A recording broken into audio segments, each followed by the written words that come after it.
Hello hello hello. तो कैसे हैं आप लोग? जोरदार। तो स्वागत है आपका द मिश्का शो पे। और आज हम लोग दो इंपॉर्टेंट क्वेश्चन क्लास 12th का डिस्कस करेंगे। वाह, क्या फाड़ी है। कोई नहीं, रख दो। ला ला कॉपी लाओ यार, जो कि बोर्ड में आने का चांसेस काफ़ी ज़्यादा है, तो उसको हम लोग डिस्कस करते हैं। तो फिर स्टार्ट करते हैं। पहला स्टार्ट करते हैं। पहला क्वेश्चन है एलेबरेट डिटेल्स डिटेल या बताना है किसके बारे में? पीसीआर के बारे में। पीसीआर बोले तो पॉलीमरेज चेन रिएक्शन, इसके बारे में बताना। ठीक है। Polymerase chain in molecular biology, पहले डेफिनेशन लिखते हैं। ओके, तो पॉलीमरेज चेन रिएक्शन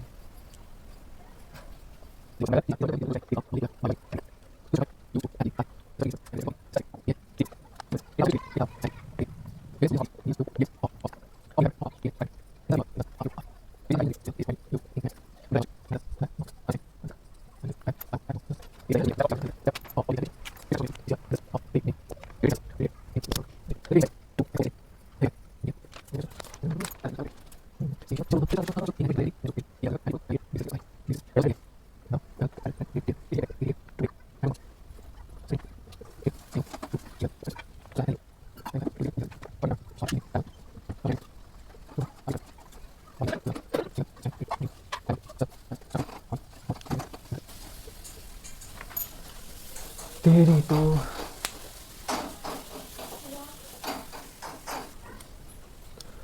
तो ये था दो पार्ट।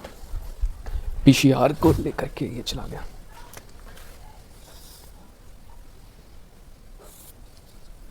तो पढ़ते हैं, आइए देखते हैं। तो आइए शुरू करते हैं बिना किसी पछतावे के। तो पीसीआर का फुल फॉर्म पहले समझ लेते हैं। पीसीआर का फुल फॉर्म होता है पॉलीमरेज चेन रिएक्शन। इसमें होता क्या है? इसमें क्या होता है, ये एक मॉलिकुलर बायोलॉजिकल टेक्निक है। ठीक है, यानी ऐसा बायोलॉजी का टेक्निक है जो मॉलिकुलर लेवल पे किया जा रहा है। रिकॉर्डिंग सही है, माइक सही है, ओके चलो सही है। ठीक है, जिसमें क्या होता है, एक खास डीएनए के सीक्वेंस को, एक खास डीएनए के पार्ट को एम्पलीफाई किया जाता है। एम्पलीफिकेशन का एक और मतलब होता है कॉपी बनाना, यानी उसका मिलियंस और बिलियंस यानी मल्टीपल्स कॉपी तैयार किया जाता है। तो उसी प्रोसेस को क्या बोला जाता है? पीसीआर। ठीक है, it also allow scientists to create millions to billions copies of a DNA fragment in just few hours। कुछ घंटे के अंदर ही एक ही डीएनए सीक्वेंस, मतलब वो जो फ्रेगमेंट आप लिए हैं उसका कई सारा कॉपी बन जाएगा। ठीक है, पीसीआर का इस्तेमाल कहाँ कहाँ किया जाता है? जेनेटिक्स में किया जाता है, मेडिकल डायग्नोस्टिक में, जैसे कैंसर सेल को भी समझने के लिए किया जाता है, एड्स के लिए भी किया जाता है। ठीक है, इनडायरेक्टली उसका यूज़ किया जाता है। ठीक है, मेडिकल डायग्नोस्टिक में, फॉरेंसिक टेस्ट में किया जाता है, जहाँ पर हम लोग डीएनए फिंगरप्रिंटिंग करते हैं, वहाँ यूज़ किया जाता है। और बायोटेक में तो है ही, हम लोग तो ये बायोटेक के कॉरस्पॉन्डिंग ही पढ़ रहे हैं। ठीक है, तो ठीक है, ओके। तो पीसीआर का 3 मेजर स्टेप्स है जिसको समझते हैं। 3 मेन स्टेप है, repeated in cycle to exponentially amplify DNA. इसी 3 स्टेप को लगातार बार बार रिपीट किया जाता है, जिसके कारण मल्टीपल कॉपी डीएनए का तैयार हो जाता है। तो पहला जो स्टेप है उसको बोला जाता है डी नेचुरेशन। ये 94 टू 98 डिग्री सेल्सियस में किया जाता है। डी नेचुरेशन में क्या होता है ना, जो डबल स्टैंडर्ड डीएनए कैसा होता है, डबल स्टैंडर्ड होता है, उसको हीट किया जाता है, ताकि जो डीएनए के बीच यानी दो एंटी पैरेलल साइड होता है, एक 5 to 3, एक 3 to 5, तो दोनों न्यूक्लियोटाइड के बीच में जो डबल बॉन्ड और ट्रिपल बॉन्ड होता है, कौन सा, हाइड्रोजन वाला, उसको सेपरेट किया जा सके। और कैसे कर दिया जाए, जो डबल स्ट्रैंड से उसको सिंगल सिंगल स्ट्रैंड में बांट देंगे। तो पहला प्रोसेस ये है।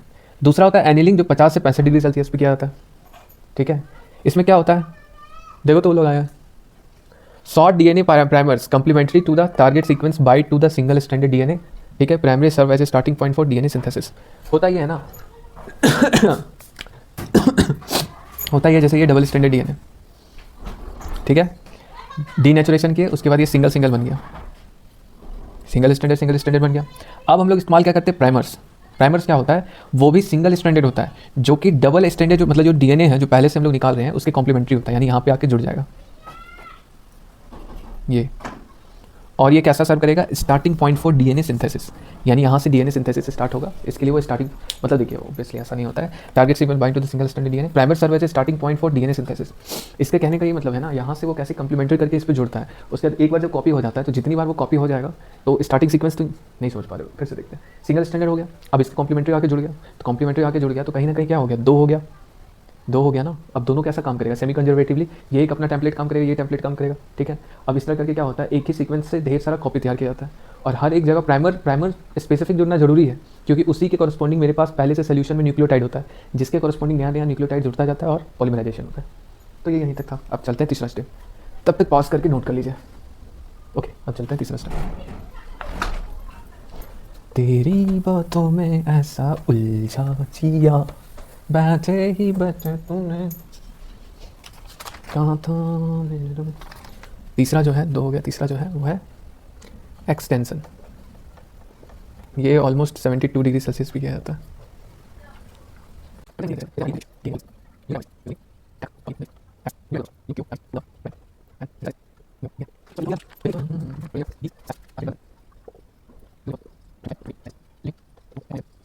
एम्प्लीफिकेशन।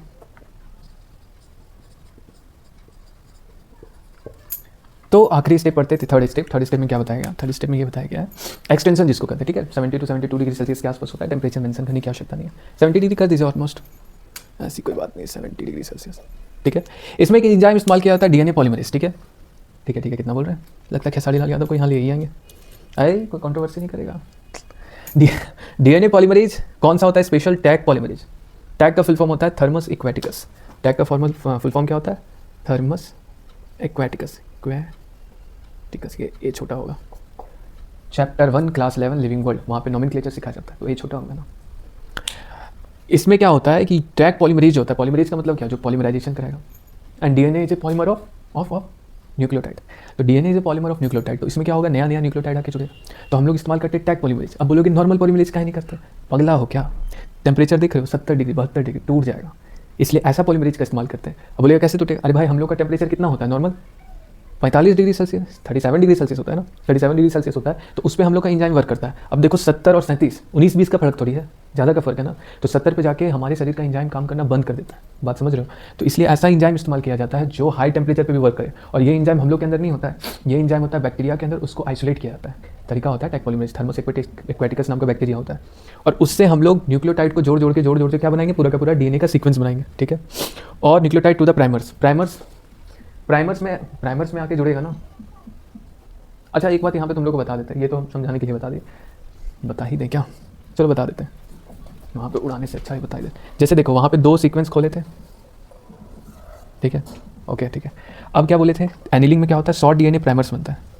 शॉर्ट डीएनए प्राइमर्स का मतलब देखो, ये मेरा मेन डीएनए यानी ये मेरा टारगेट है, तो टारगेट ये है, ओके। एक बात तुम लोग समझ रहे हो? एक बात, चलो 5 मिनट टाइम लेते हैं, थोड़ा सा समझाने की कोशिश करते हैं। एक बात समझ रहे हो? अगर ऊपर वाला 5 to 3 है, मान लो ये वाला 5 to 3 है, तो नीचे वाला बहुत डेप्थ होता है ना भाई ये लोग में, मैं क्या करूँ? वीडियो लेंथ छोटा लगने के चक्कर में उड़ा देता हूँ, बस ऐसे ही समझाने के लिए। हालांकि वहाँ पे गलती मैंने बताया, अभी तुम लोग को समझ में आएगा वो गलती मैंने क्या बताया था। 5 to 3 और 3 to 5 चल रहा है, मेरे को लगा चलो हटाओ, बता रहा हूँ तो बता ही देता हूँ। 5 to 3 और 3 to 5 चल रहा है, ठीक है। तो अगर इसमें सीक्वेंस जो भी होगा उसके ऑपोजिट सीक्वेंस यहाँ पे होगा, कॉम्प्लीमेंट्री। तो एक बात बताओ, अगर तुमको खास डीएनए से आरएनए बनाना है, तो ऐसा थोड़ी कि दोनों स्ट्रैंड का कॉपी करोगे, किसी एक का करोगे, यानी किसी एक को तो हटाना पड़ेगा ना, किसी एक को तो हटाना पड़ेगा, बात समझ रहे हो? दोनों स्ट्रैंड का कॉपी नहीं कर सकते हैं। अगर दोनों स्ट्रैंड का कॉपी करेंगे तो दोनों से प्रोटीन बनेगा, और वो अच्छी बात नहीं है। जिस चीज़ का जरूरत है बस वो बनना चाहिए, एक्स्ट्रा नहीं बनना चाहिए। प्रोटीन, अब बोलोगे प्रोटीन तो अच्छा था, तुम लोग सोच नहीं पा रहे हो। प्रोटीन बदले का मतलब समझ रहा है? तुम्हारा 5 उंगली है ना, 5 और उंगली निकल जाए, 10 उंगली हो जाए एक पाम में, कितना गंदा लगेगा? वही चीज़ है यहाँ पर, मॉलिक्यूलर लेवल पे ऐसे नहीं समझ में आता है। इसीलिए हम लोग प्राइमर का इस्तेमाल करते हैं। प्राइमर वो होता है जो टारगेट को पहचानता है, या तो ये टारगेट दोनों, टारगेट एक ही होगा, सॉरी दोनों में से एक ही टारगेट होगा, या तो इससे प्रोटीन बनाना होगा या तो इससे। इसको बोल देते हैं नंबर 1, इसको बोल देते हैं नंबर 2। मान लो हमको नंबर 2 से बनाना है, तो प्राइमर हम इसके कॉरस्पॉन्डिंग रखेंगे। प्राइमर हम किसके कॉरस्पॉन्डिंग रखेंगे? 5 to 3 होता है, यानी यहाँ पे आके प्राइमर जुड़ेगा, तो ये वाला सीक्वेंस अपने आप हट जाएगा। लेकिन अगर हमको बनाना है इसमें मतलब फर्स्ट वाला से अगर कॉपी करना है, तो यहाँ पे आके जुड़ेंगे, सॉरी यहाँ पे जुड़ता है, 5 to 3 चलता है। बात समझ में आया? ठीक, तो वही बोल रहा है। इसलिए प्राइमर का, इसलिए तो यहाँ पे लिखा गया था, प्राइमर क्या करता है? हम लोग को स्टार्टिंग पॉइंट बनाता है, यानी प्राइमर हम लोग को वो पहचानने में मदद करता है कि कौन सा डीएनए को कॉपी करना है, ऊपर वाले सीक्वेंस को करें या नीचे वाली करो। ऐसा नहीं होता है कि कोई सा भी कॉपी कर लो, जरूरत होगा ना। अब यहाँ पे क्या बोल रहा है? इसको सेवरल टाइम इस रिपीट किया, हाँ यही बोला था, न्यूक्लियोटाइड को जोड़ते हैं कैसे? प्राइमर पहचानता है, प्राइमर पहचानेगा और टैग पॉलीमरेज क्या करेगा? नया न्यूक्लियोटाइड को ला के भरता जाएगा। इस स्टेप को बहुत बार रिपीट किया जाता है। थर्मल साइकिल मतलब एक कांस्टेंट टेम्परेचर मेंटेन करना जरूरी है। अब ऐसा क्यों? अगर तुम नहीं करोगे तो क्या होगा? डीएनए एक स्टेबल मॉलिक्यूल है, डीएनए वर्सेस आरएनए में हम लोग पढ़ते हैं वाई डीएनए ही क्यों? क्योंकि वो एक स्टेबल है। तो अगर तुम लोग कांस्टेंट टेम्परेचर झुकेगा नहीं तो अगर तुम लोग कांस्टेंट टेम्परेचर मेंटेन नहीं करोगे तो क्या होगा? वापस से हाइड्रोजन बॉन्ड बन जाएगा, तो उससे तो बचना है ना। इसलिए थर्मल साइकिल लिखा गया, जो 25 से 40 बार किया जाता है, और इसके कारण क्या होता है? एक्सपोनेंशियल मतलब मिलियंस बिलियंस में हम लोग को कॉपी मिलता है। इसी को कहते हैं डीएनए मतलब एक्सपोनेंशियल डीएनए एम्प्लीफिकेशन, यानी एम्प्लीफाई हो गया। कहाँ से हम लोग 4-10 से स्टार्ट करते हैं और कहाँ मिलियन बिलियन पे चले जाते हैं, ठीक है। अब ये है कौन सा है? पीसीआर। अब उसके बाद एक और क्वेश्चन का आंसर बताते हैं, फिर ये वीडियो को क्लोज करेंगे। ना तेरी बात कुछ आवाज आ रहा है क्या? Insulin from recombinant DNA techno. चलो ये बताते हैं इसको ना, हम ऐसे लिखाएंगे नहीं, मतलब ऐसे समझा देते हैं, कुछ मेन पॉइंट बता देते हैं, बाकी तुम लोग अपने हिसाब से लिख लेना। तो ऐसे करके हम ज़्यादा बता पाएंगे, वरना लिखने में थोड़ा टाइम चल जाता है। बाकी कमेंट कर दो, जैसा रहेगा वैसा सही रहेगा। एक ट्राई मारना चाहिए।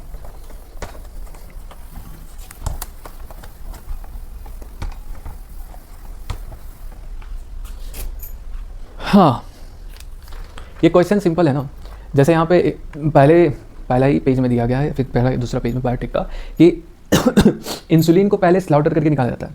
कैसे? पिग जो होता है, ठीक है, पिग मतलब जो पिग होता है उसके पैनक्रियाज से इंसुलिन को हम लोग निकालते थे। तो उसमें क्या होता था, उसको मारना पड़ता था, फिर निकालने का कॉस्ट इफेक्टिव नहीं होता था, काफ़ी प्रॉब्लम होता था। तो अब हम लोग कैसे इंसुलिन निकालते हैं, रिकॉम्बिनेंट डीएनए टेक्नोलॉजी के माध्यम से, वो यहाँ पे हम बता रहे हैं। वो बायोटेक में पढ़ना है, वो आधे आंसर हम आपको बता रहे हैं, ठीक है। इंसुलिन पहले हम रीड करते हैं, आप सुनते चलिए। Insulin from recombinant DNA technology is a genetically engineer from form of human insulin use to treat diabetes. लिखना ज़्यादा आसान रहेगा, वरना इस तरह ज़्यादा टाइम लग जाएगा। इंसुलिन फ्रॉम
हाँ, तो पहले इसको पोज करके नोट कर लीजिए, कर लिए। अब इसको समझाते हैं। अगला जो सवाल है ना, रिकॉम्बिनेंट डीएनए टेक्नोलॉजी से रिलेटेड है, उससे कोई रिलेटेड आएगा कि कैसे मॉडिफिकेशन किया जाता है या फिर इंसुलिन कैसे बनाते हैं हम लोग। वो कभी भी सवाल आ जाए 12th में कहीं पे भी, जैक सीबीएसई, तो 1 नंबर आंसर। पैक करवा लो ना, तुमको 15 मिनट लगेगा, पैक करवा लो, पॉज करके नहीं जाएंगे। ये मेरा माहिस्मती वाला वचन है, भीष्म प्रतिज्ञा। चलो चुप रहो, जाओ, 20 रुपये का करवा लो। हाँ, तो आइए देखते। Insulin from recombinant DNA technology is a genetically engineered form of human insulin use to treat diabetes. खांसी पता है क्यों हो रहा है? हम बीमार नहीं है, दाल बन रहा है, और दाल में जो छौका लगा है ना, पूरा यहाँ से उड़ रहा है, इसीलिए। मेरा हैंकी कहाँ है यार? ये वाला हैंकी नहीं, ये वाला। अमीर लोग हैं ना, 2 हैंकी रखते हैं। तो सुनो क्या कह रहे थे। हाँ, insulin from recombinant DNA technology.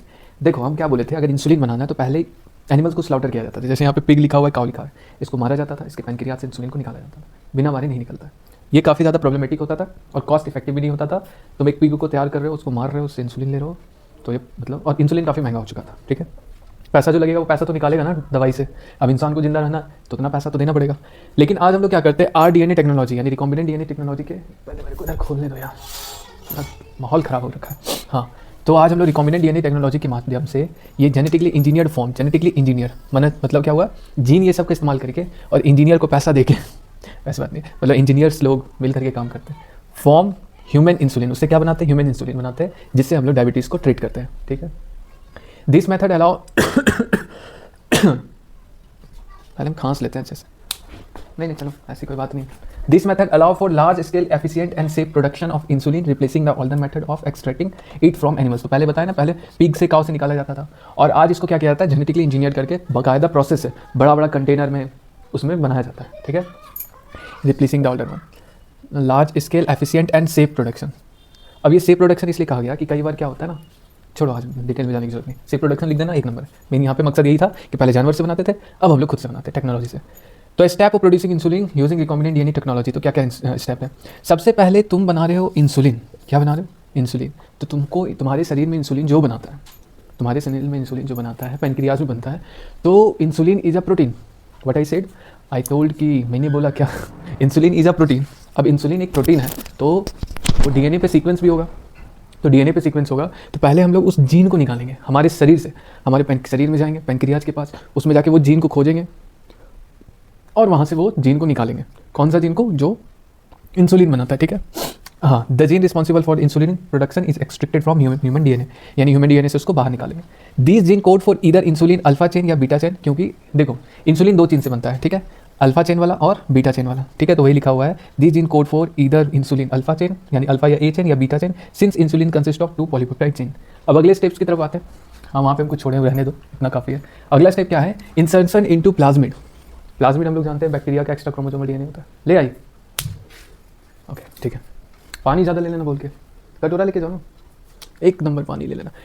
Insertion into plasmid, the insulin gene is inserted into a bacteria plasmid, generally plasmid from E coli. तो प्लाज्मिड क्या होता है? जैसे ये बैक्टीरिया है तो ये इसका मेन डीएनए जिसको बोलते हैं न्यूक्लियोइड जो प्लेस पे रहता है, इसके पास कई सारा एक्स्ट्रा डीएनए होता है छोटा छोटा, इसको बोलते हैं प्लाज्मिड। तो हम लोग क्या करते हैं, जो इंसुलिन का जीन ह्यूमन से निकाले उसको काट करके किसके ऊपर चिपका देते हैं? प्लाज्मिड के ऊपर। प्लाज्मिड जैसे एक निकाले, ये रहा प्लाज्मिड निकाले, अब बाहर नहीं, मतलब इसको जूम किए हुए प्लाज्मिड को निकाले बाहर, वहाँ पे ऐसे करके अपना जो जरूरी वाला सीक्वेंस था उसको ऐड किया, उसके बाद इस प्लाज्मिड को अंदर वापस डाल दिया, ठीक है। The restriction enzyme cut the plasmic DNA and ligase enzyme help in insert the human insulin gene. ऐसा नहीं होता है कि तुम जाके रख दो अपने आप हो जाएगा। प्लाज्मिड को निकाला जाता है, इस पर कट लगाया जाता है, कट लगाने के बाद कट कौन लगाता है? Restriction enzyme. उसके बाद क्या होता है, जो हमारा जीन यहाँ से निकाले हैं उसको ले जा करके इस पर चिपकाया जाता है, ठीक है, और चिपकाने का काम करता है डीएनए लाइगेज एंजाइम। तब जाके एक प्लाज्मिड तैयार होता है, उसके बाद इसको अभी अंदर डालेंगे, ठीक है। अब इसको उठा के इसके अंदर डालेंगे। तो तीसरा स्टेप क्या होगा? Transformation into host bacteria. अब क्या होगा? The recombinant plasmid is introduce into E coli या सैक्रोमाइसिस सेरिवेसी। तो अब डालेंगे किसके अंदर डालेंगे? या तो बैक्टीरिया के अंदर डाल दें या फिर फंगी, जैसे यहाँ पे फंगी एक नाम लिया गया ईस्ट। तो अगर बैक्टीरिया के डालेंगे तो इसको बोलते हैं बैक, और यहाँ डालेंगे तो इसको बोलते हैं यैक। बैक का मतलब होता है बैक्टीरिया, ये नहीं सॉरी, बैक्टीरिया आर्टिफिशियल क्रोमोसोम, ये अलग चीज़ है, सॉरी आई एम सॉरी। हाँ, इसमें क्या होता है, जो प्लाज्मिड हम लोग तैयार किए, अब उस प्लाज्मिड को क्या होता है, या तो इकोलाई के अंदर डालते हैं या फिर ईस्ट के अंदर डालते हैं। अब किसी के अंदर उसका प्लाज्मिड जो है नया चीज़ आया है, ठीक है, उसके कारण क्या होगा, अब उस हिसाब से वो बिहेव करेगा, यानी उसके पास जो नया चीज़ आ गया, नया जीन आ गया, ठीक है। अब उस जीन से वो प्रोडक्ट बनाना स्टार्ट करेगा। दीज माइक्रो ऑर्गेनिज्म एक फैक्ट्री की तरह वर्क करता है, क्या करने के लिए? इंसुलिन प्रोड्यूस करने के लिए, क्योंकि हम लोग अपना जीन उसमें डाल दिए। अब ये सोचेगा ये तो मेरा है, ये बिल्कुल वैसा हो गया कुकू बर्ड और क्रो का कहानी होता है ना, कौन सा पैरासिटिज्म होता है, कौन सा? Brood parasitism. ब्रूड पैरासिटिज्म में क्या होता है ना, कौवा के घोंसले में जा करके कोयल बच्चा दे देती है, कौवा उसको अपना समझता है, फिर उसका क्या बोलते हैं, नरिशमेंट करता है, निकलता है लास्ट में क्या है, कुकू। तो वैसे ही करके ये उस प्लाज्मिड को अपना समझेगा अपना समझेगा कौन? ईस्ट या फिर इकोलाई। उसका नरिशमेंट करेगा, उससे न्यूट्रिशन बनाएगा, उससे प्रोडक्ट बनाएगा। तो बाय डिफ़ॉल्ट हमारा जो जीन है उससे इंसुलिन बन जाएगा, कुछ करने की जरूरत नहीं होगी। आखिरी चौथा स्टेप है कल्चरिंग एंड एक्सप्रेशन। ये जो बैक्टीरिया और ईस्ट है ना, इसको हम लोग कल्चर करते हैं लार्ज बायोरिएक्टर में अंडर कंट्रोल कंडीशन इसलिए बोला गया क्योंकि हम लोग कभी अगर न्यूट्रिशन का कमी हुआ तो ऊपर से डाल देते हैं, और अगर कुछ एक्सक्रीटा निकला, जैसे ये लोग भी तो एक ऑर्गेनिज्म है ना, तो ऑर्गेनिज्म में तो एक्सक्रीटा निकलेगा, तो बस एक्सक्रीटा को निकाल के बाहर कर देते हैं। इसलिए यहाँ पे टर्म इस्तेमाल किया गया है कंट्रोल्ड कंडीशंस, ठीक है। अब थोड़ा सा और बचा हुआ है, उसके लेक्चर कंप्लीट। आप लोग रिव्यू जरूर दीजिएगा, भाई रिव्यू देना भाई।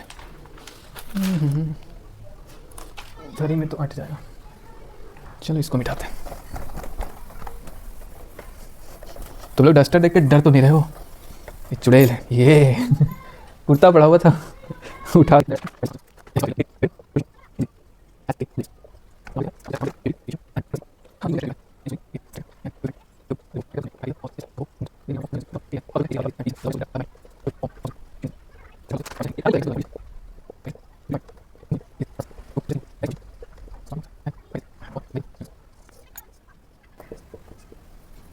तो चलिए देखते हैं इसमें क्या बोला गया। तो यहाँ तक पढ़ लिए थे हम लोग। चौथा स्टेप में क्या होता है, उसके अंदर चला गया, ठीक है। अब उसका क्या होगा, कंट्रोल कंडीशन में हम लोग इसको ग्रो कर रहे हैं। तो ग्रो कर रहे हैं तो बैक्टीरिया भी अब किसके अंदर डालें उस पर डिपेंड करता है। तो बैक्टीरिया पे डालें या इस पे डालें, तो उसका हम लोग कल्चर जब कर रहे हैं तो बैक्टीरिया अपना संख्या बढ़ाएगा, 1 से 2, 2 से 4 ऐसे करके संख्या बढ़ाया।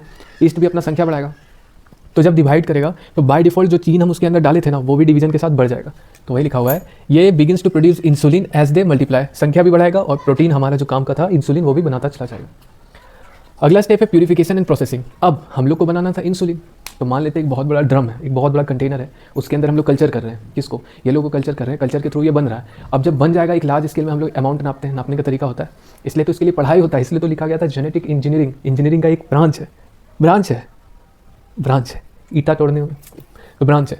Purification and processing, the insulin is extracted and purified to remove bacterial and yeast component. तो बैक्टीरिया भी उसी के अंदर है, ईस्ट भी उसी के अंदर है। अब बैक्टीरिया ईस्ट जो अपना गंदगी निकाला, वो तो वहाँ पे उसका लाइव प्रोसेस चल रहा है, वो भी उसी के अंदर है, एक्स्ट्रा चीज़ है। तो हम लोग क्या करते हैं, इसमें क्या होता है, जो एक्स्ट्रा चीज़ है, बैक्टीरिया हटा दिया, ईस्ट हटा दिया, उसका गंदगी हटा दी, और जो भी एक्स्ट्रा चीज़ था उसको हटाने के बाद क्या करते हैं, इंसुलिन को प्यूरीफाई करते हैं। इसलिए तो लिखा गया क्या, प्यूरिफिकेशन एंड प्रोसेसिंग।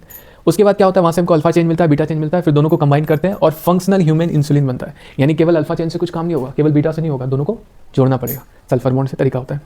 आखिरी जो है वो है फॉर्मुलेशन एंड पैकेजिंग। क्या होता है ना, इंसुलिन बन गया अब इंसुलिन बन गया, अब ऐसा थोड़ी हो गया कि अभी बना पट से मार लो, no, it's not work like that. इसको क्या होता है, मेडिकल शॉप में जाके इसको जमा किया जाता है, अलग अलग whole over India, whole over world में डिस्ट्रीब्यूट किया जाता है। तो ऐसा ना हो कि तुरंत खत्म हो जाए, तुरंत खराब हो जाए, इसलिए उसमें फॉर्मुलेशन का मतलब क्या होता है, कई सारे केमिकल्स को उसके अंदर डाला जाता है। हाँ, प्रिजर्वेटिव, सिंपल शब्दों में, वही चिप्स वाला एग्जांपल, चिप्स के अंदर क्या होता है, नाइट्रोजन भरा होता है, जो क्या करता है, उसको सड़ने गलने से बचाता है। तो उसी तरह इंसुलिन के अंदर हम लोग क्या करते हैं, कुछ प्रिजर्वेटिव्स टाइप डाल देते हैं, इसलिए इसको लिखा गया फॉर्मुलेशन, और लास्ट में इसको बढ़िया सा पैकेजिंग कर देते हैं शीशी के अंदर या जैसे भी। तो the purified insulin processed into various formulation, कई सारा फॉर्मुलेशन करते हैं, केमिकल्स ऐड करते हैं और इसको पैकेज कर देते हैं और मेडिकल शॉप पे भेज देते हैं, और हम लोग ग्राहक यानी जिसको यूटिलाइज करना है वो जाके खरीदते हैं और फिर यूज़ करते हैं।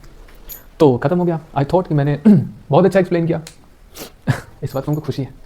तो जाते समय एक बहुत इंपॉर्टेंट वर्ड कहना चाहेंगे, थैंक, ये तो हम पंकज सर से चोरी किए, थैंक यू, टंग टंग, और ये वाला स्माइल। तो क्या था, मस्त रहे, हैप्पी रहे, हेल्दी रहे, और मिलते हैं अपन नेक्स्ट वीडियो में, तब तक के लिए ओके बाय बाय। अच्छे से लिखना, बेस्ट ऑफ लक।